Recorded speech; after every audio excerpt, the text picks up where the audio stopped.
New Horizons Radio.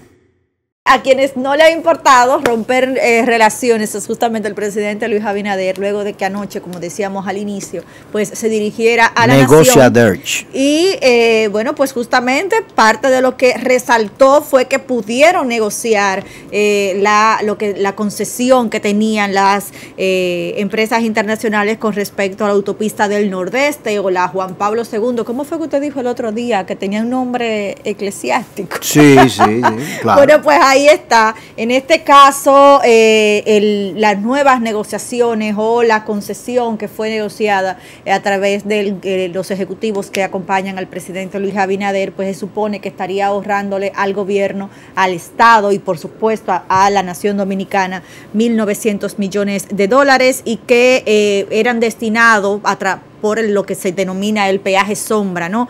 Y que la idea para poder renegociar esta concesión era que podrían pagarle a esta empresa 410 millones de dólares en el presente y luego en 4 años y un poquito más, pues tendrían que no volver a pagar luego de que estas cifras, ¿no? Serían permanentes durante estos 4 años, 410 millones y a partir del 1 de enero de este próximo 2022, el propio gobierno estaría reduciendo en un 20% los costos del peaje que ya se cobran en dicha autopista del Nordeste, que conducen desde aproximadamente el kilómetro 20 de la autopista Duarte y que llega hasta la península de Samaná. Mucha gente se podrá estar preguntando ¿qué es un peaje sombra? ¿Por qué estamos hablando y por qué esto cobra importancia, ¿no? Y justamente parte de lo que se presenta en este caso desde que se dio la concesión la construcción de esta autopista del Nordeste en 2001 era justamente cómo se ramificaba la financiación de esta autopista del Nordeste luego de que bueno, pues desde 20 años, ¿verdad? Era más o menos la proyección que hacían, que desde el inicio de la construcción a 20 años estas dos empresas colombianas vinculadas a una empresa dominicana pues estarían financiando la estructura de construcción de esta autopista, señor Garrido, en un 20% que estaría cubriendo el gobierno dominicano, el Estado dominicano, un 20% de construcción que habría estado aportando el concesionario y un 60% que era producto del financiamiento. Pero de ese 100% del financiamiento, el Estado dominicano pagaba 0 pesos y o sea, la totalidad de esa inversión aportada por el concesionario pues era a través de esa financiación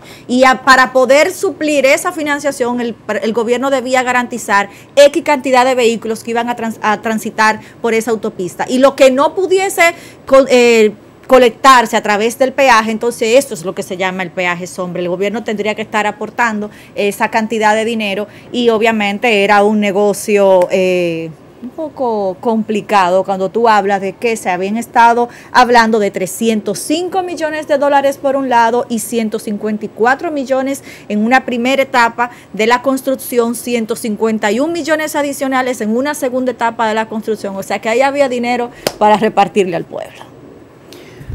Mira, los proyectos de concesiones de construcción de carreteras, muchos países lo han adoptado. Inclusive hay países que han privatizado cosas todavía más inverosímiles, si se quiere llamar así, como por ejemplo el suministro del agua. Cuando yo estudiaba en Inglaterra había una crisis interesante con ese tema porque varios acueductos allá eran privados y ese era todo un tema. Entonces la privatización de la construcción de una carretera hace sentido cuando primero el Estado no tiene la forma de financiarlo, pero tú estás obligado, o sea, la lógica constitucional, si tú le quieres llamar así, la lógica constitucional es que un país te tiene que brindar una alternativa. O sea, si yo vivo en Monte Plata, tiene que haber una forma de yo llegar a Santo Domingo sin pisar esa carretera, sin yo tener que pagar peaje.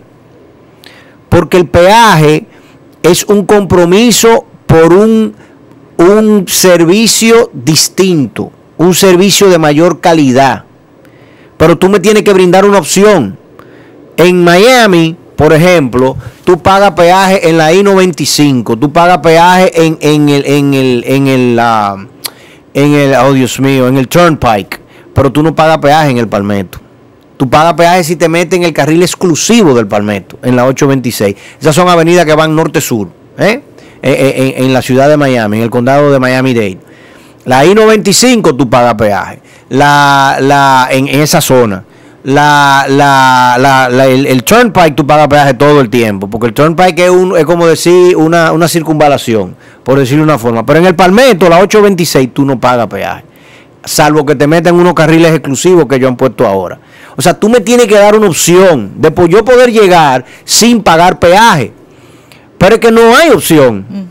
O sea, si tú vives en Monte Plata, en Vallaguana, tú vives en Monte Plata, no, porque como quieras, si sales a las Américas vas a pagar peaje. Bueno, entonces, ¿por dónde me meto? A la Mella, tendría que salir a la Mella. Es posible que tú me digas que sí, que puedo salir a la Mella. Entonces, no hay opción. Eso ya de por sí es un serio problema constitucional que tenemos ahí, que obviamente en este país nadie le hace caso. Nadie ni siquiera se lo plantea. Pero es la realidad. Esa carretera del Nordeste tiene serios inconvenientes de diseño desde que se planteó, que ha resultado ser en extremo peligrosa. Hay otra cosa que yo no me quedó claro del discurso, no sé si tú la tienes en el documento. El famoso bulevarcito ese del Atlántico, que son 28 kilómetros y cuesta $1,000, ida y $1,000 regresar. Ese no son 1,000, son ¿cuánto yo lo pagué ahora hace poco? 700 y pico de pesos. O sea, son $1,500, ida y vuelta, 28 kilómetros. Esos 28 kilómetros están incluidos en este acuerdo. O el Boulevard del Atlántico no va. Es nada más hasta el peaje de Guaraguao. Y de ahí para atrás. O sea, para tú llegar a Las Terrenas y a Portillo, como quiera, tiene que pagar el otro peaje. Y esa otra carretera queda afuera. Porque que yo recuerde, no tengo 100% la certeza. Primero, fueron dos proyectos separados. O sea, la carretera de Samaná es la que se llama Juan Pablo II. La otra se llama Boulevard del Atlántico. Fueron proyectos separados. Y que yo recuerde, el peaje sombra era solamente la de Juan Pablo II. No incluye la del Atlántico. Entonces, como quiera, para tú llegar a La Terrena y Portillo, tiene que pagar la paca. Es muy probable que sean exactos. Y a un ciudadano que está en Vallaguana, por ejemplo, aún tú me le quitas un 20% de peaje, ese señor va a pagar 350, 400 pesos diarios. Sí, porque fíjese, si pueden ver la imagen que tenemos en pantalla, el peaje Catey llega hasta ahí. O sea, no, Catey allá arriba, no, eso es La Terrena, no, mira, si tú estás para Vallaguana, tú vas a pagar el peaje del Naranjal y el peaje de Marbella. Exacto, salvo que 63 y 201 pesos respectivamente. Ok, entonces son 264 pesos. Entonces, si tú le quitas un 20%, tú le vas a quitar 52 pesos, te va a costar 200 pesos. Y considerando que usted vaya en un vehículo 200, regular, un carro, un vehículo, te va a costar 200 pesos de ida, 200 pesos de regreso, son 400 pesos de peaje, con el 20% menos. Si te sales en La Mella, solamente pagas el peaje del Naranjal, que son 236 pesitos. Menos el 20 de esos 236 pesitos vas a pagar 160 pesos. Dos veces saliéndote en La Mella y chupándote por La Mella todo lo que es San Isidro y todo esa cosita, ¿tú entiendes? Que es cómoda esa cosita. Bien, entonces tú vas a pagar 350 pesos. Más los 585 de Catey. No. 585 de Catey y de Guaraguao, porque Guaraguao también te cobra. Ese es el de 236. No, Marbella 63, Naranjal 201, ajá. 236 correcto, entonces si le quita yo digo el ciudadano que vive en Vallaguana, que vive en Monte Plata, que esos son la mayoría que vienen y trabajan aquí en Santo Domingo, ¿entiendes? Esos van a pagar 150 de ida por el peaje de Naranjal, si se apean y cogen La Mella, y 150 de regreso, son 300 pesos, como quiera, con el 20% menos. Pero bueno, es un alivio frente a lo que teníamos y sobre todo es un alivio a largo plazo, sobre todo. Y es un alivio para la finanza, para la finanza pública es un alivio de corto plazo. ¿Por qué? Porque el Estado lo que va a hacer es endeudarse. esos 410 millones de dólares, tú pides bono soberano, le pagas un 4, un 5% sobre los bonos y tú vas a pagar un 5%. Un 5% de 400 millones de dólares, tú vas a pagar 8 millones de dólares. ¿Cómo es? 80 millones, no, Dios mío. 20 millones de dólares. Tú vas a pagar 20 millones de dólares anuales sobre ese monto, en vez de estar pagando y tienes el peaje para ti, los ingresos para ti. Porque ese es el gran problema que yo vi con esa obra desde el principio. Que esos peajes, o sea, nosotros teníamos que pagar el peaje sombra, que era la diferencia entre lo que se suponía que iba a pasar por ahí y lo que realmente estaba pasando, pero ellos eran que me decían cuánto fue. Claro, yo no tenía cómo validar, fiscalizar. Entonces, así está complicada la cosa. En el campo de mi papá dice, trabajar para el inglés. Entre otras cosas. Entonces, realmente, bueno, ese proyecto, ciertamente la renegociación era necesaria, ya no se aguantaba. República Dominicana no podía seguir pagando ese sobrecoste. El análisis que hizo este señor, Dios mío, ¿cómo se llama el abogado? Tengo la lengua, que fue presidente del PRD, que hizo un análisis en estos días y fue encominado por el propio presidente para que lo hiciera. Bueno, ya me recordaré el nombre de él. Sobre ese peaje y sobre las posibilidades y cómo los mecanismos que teníamos para poder renegociarlo